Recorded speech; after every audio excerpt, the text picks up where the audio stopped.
lambs. I want some potatoes. I want some, I want a birthday cake. Let me see some of it. Reapers, what's this good? It's your boy Laser. He's making another reaction video. He's in reaction content, so I can do whatever he's not. 5 things you didn't know about Air Force One. Guys, Air Force One. Crazy. Enjoy reaction content. He's doing more reaction videos like this feature. It's slipping. You subscribe. Click on the notification bell icon. I'll stream daily on Twitch. Also check out my music. Slightboy on SoundCloud. Let's dive straight into the video. Number 5. So why exactly does the president get his own plane and air traffic name? Well, the idea of designating a... Like, this is, like, not... Imagine not even having just a jet to yourself, but, like, your own fucking plane, bro. Like, it's like... I know these planes are built, like, luxury, so, like, it's pretty much like a jet at this point, you know what I'm saying? It's like a big-ass private jet. But this is a whole-ass plane. Specific aircraft Just to transport the president arose in 1943, when officials of the United States Army Air Forces became concerned with relying on commercial airlines to transport the president. The call sign Air Force One was introduced 10 years later in Is this, like, just for presidents? Like, this is such an uneducated response, but still. 1953, when an incident during which a private Columbine 2 aircraft carrying President Eisenhower entered the same airspace as a commercial airline flight that was using the same air traffic name. Like Fortunately, an accident was avoided, and it was then declared that the name Air Force One would be used. So, Air Force One isn't technically a plane, it's simply the air traffic name for any US Air Force plane carrying the President of the United States. As soon as the President steps on board any plane, that plane is referred to as Air Force One by the crew and all air traffic controllers. If needs be, the President had to fly on an Army aircraft, however, that flight is referred to as Army One instead of Air Force One, and is met on the ground by at least one soldier in full dress uniform. But it's not just the President who gets his own aircraft. If the Vice President is on board a separate plane, that plane is known as Air Force 2, or Army 2 if he is on an Army aircraft. Although his aircraft looks similar to Air Force 1, the interior is far less sophisticated. Number 4. What sort of planes are used? Well, currently there are actually 2 customized Boeing 747-200B jets that regularly transport... My god, where the fuck is this, like, landing area? This is literally like heaven just glowing on my skin right now, bro. This is literally fucking heaven. You got some planes right here. Look at the plane ready to rail this one, Rod Doggy. For President Obama. They are both identical and are almost as tall as a 6-story building and as long as a city block. Although the only thing that resembles the original Boeing is the shell, everything else has been fully customized. There is more than twice the amount of wiring than in a standard Boeing 747, measuring in at a whopping 238 miles worth of cable. Air Force One is also equipped with advanced secure communications equipment, allowing the aircraft to function as a mobile command center in the event of an attack on the United States. All onboard electronics are also hardened to protect against an electromagnetic pulse. The media refer to it as the Flying Oval Office or the Flying White House. On September the 11th, 2001... Was there balloons attached to the White House? Did the White House just start flying up?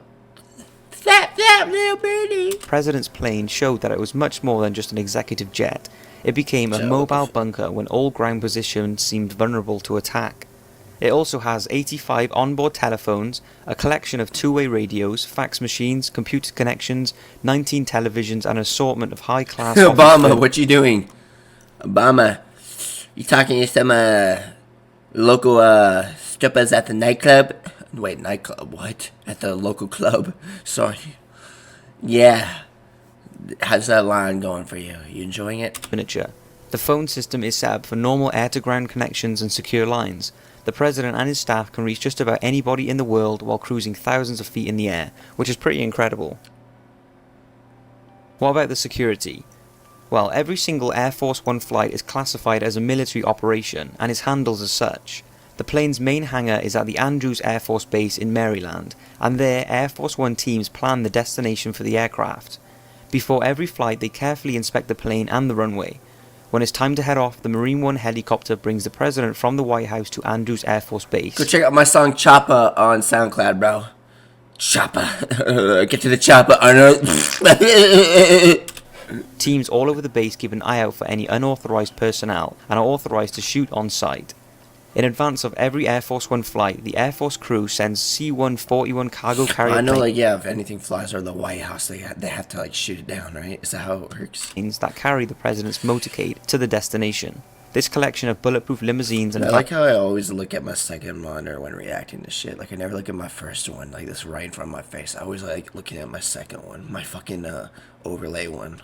Hands loaded with weaponry keeps the president safe on the ground. When in the air though, Air Force One is usually on its own and not followed by other planes. But it has its own way of staying safe. The plane is fitted with electronic countermeasures to jam enemy radar, and can also eject flares to throw heat-seeking missiles off course. Although not a whole lot is known about the security of the plane, but many say it does not have any missiles or weaponry on board, and in the event of an emergency an Air Force crew would be called in for backup.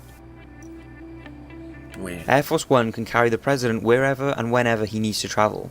The plane pretty much has an unlimited range. It carries 53,611 gallons, about 203,000 litres of fuel, and weighs 833,000 pounds or 377,000 kilograms, fully loaded. And the tank is always kept full before every flight.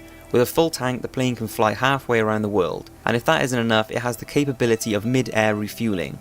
This in-flight refueling gives Air Force One the ability to stay in the air Is the plane taking a shit in the air? Indefinitely, which could be crucial in an emergency situation. But all this comes at a cost. The average hourly cost of running Air Force One is, wait for it, $181,000 per hour. As you can imagine, the average trip for Obama costs millions just for the use of Air Force One, and is considered one of the most expensive to run planes in the world.